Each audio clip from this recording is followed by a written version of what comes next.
사기꾼은 왜 나토 정상회의에 불참했을까? 3년 넘게 이어진 러우 전쟁, 인도와 파키스탄, 이스라엘과 하마스, 이스라엘과 이란의 전쟁 등으로 세계 방산업계의 큰 장이 설 것으로 보였던 나토 정상회의는 대한민국의 대통령이라는 존재는 참석하기만 해도 주목을 받을 수밖에 없는 절호의 기회였습니다.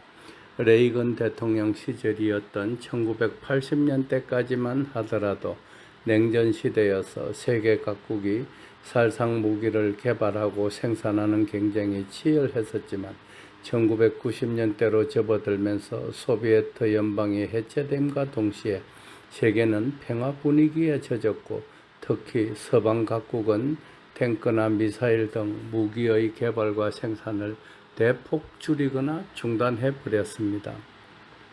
그러다가 2020년대에 들어서면서 러시아에 의한 우크라이나 침공을 필두로 세계 여러 지역에서 동시다발적으로 전쟁이 발발하자 그동안 평화 무드에 젖어있던 나토국들을 비롯한 여러 나라들이 자국의 무기고들을 점검해보고는 그 무기들이 이미 구시대의 유물이 되어버렸다는 것을 깨닫고는 비로소 허둥대기 시작하지만 때는 이미 늦었다는 것을 알게 됩니다.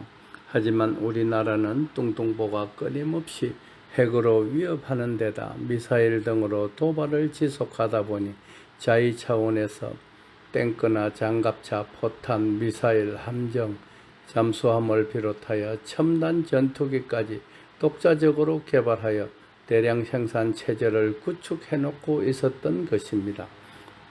한마디로 핵무기를 빼고는 전쟁에 소요되는 거의 모든 무기들을 세계에서 가장 앞선 기술을 적용해서 제조하고 있는 지구상의 유일한 나라가 대한민국이었던 것입니다. 무기라는 것이 위기가 닥쳤을 때 어느 날 갑자기 만들 수 있는 빵이나 과자 같은 상품이 아닙니다. 어느 정도의 일정한 수요가 뒷받침되면서 정부의 지원도 필수적인 것이 방위산업의 특성입니다. 러시아가 우크라이나를 침공할 초기만 하더라도 세상 사람들은 우크라이나가 잘 버텨야 일주일이거나 아니면 한두 달일 것으로 예상했습니다.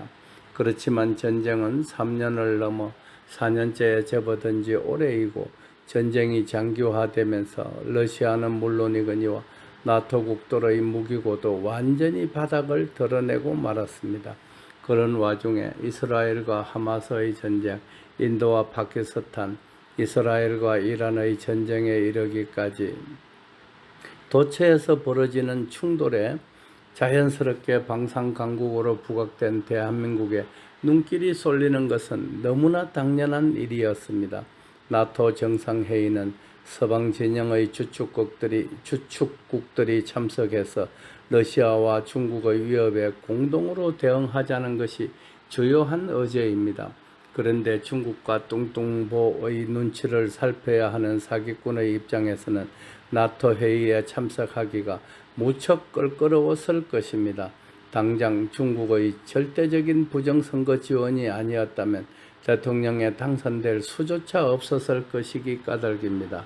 그리고 G7에서처럼 개망신을 당할 수도 있을 것이라는 두려움과 함께 트럼프 대통령을 대면하는 것 또한 사기꾼에겐 만만치 않았을 것이라는 추론을 낳게 합니다. 7월 8일로 기한이 잡혀있는 관세 협상과 방위비의 대폭 인상, 주한미군의 방위비 분담금 등등 사기꾼은 표를 도둑질해서 대통령이 되었으면 국가와 민족을 위한 결기라도 있어야 하겠는데 결기도 없고 실력조차 없다 보니 나라의 앞날이 심히 염려스럽습니다. 자신을 지지하는 개딸들과 중국 공산당 그리고 뚱뚱보의 눈치까지 살펴야 하는 입장을 이해 못하는 바는 아니지만 그래도 나토 정상회의에 참석만 해도 절대적으로 부족한 첨단 무기류와 원자력 발전소에 이르기까지 최소한 수백억 달러의 수주를 받았을 터였지만 역시 사기꾼에겐 그것이 한계였습니다. 나토 정상회의에 불참함으로써 수십조 원의 국익을 날려버린 것에 대해 사기꾼은 무슨 변명을 할 것인지 지켜볼 일입니다. 관세 협상과 주한미군 주둔비 문제에서도 트럼프에게 배째라고 할 것인지 사기꾼에게 묻습니다. 사기꾼만 생각하면 괜스레 대한민국 국민들이 불쌍한 생각이 듭니다. 도저히 인간이라고 하기에는 근본부터 털려먹은 놈에게 무엇을 더 바라겠습니까? 황금소는 개인의 불이익을 감수하고서라도 국가와 민족을 위하는 길이라면 죽음도 마다하지 않고 싸울 각오를 다집니다. 부디 평안하소서. 끝. 달대열의 세상만사. 구독과 좋아요를 눌러주시면 황금소는 큰 힘을 얻습니다.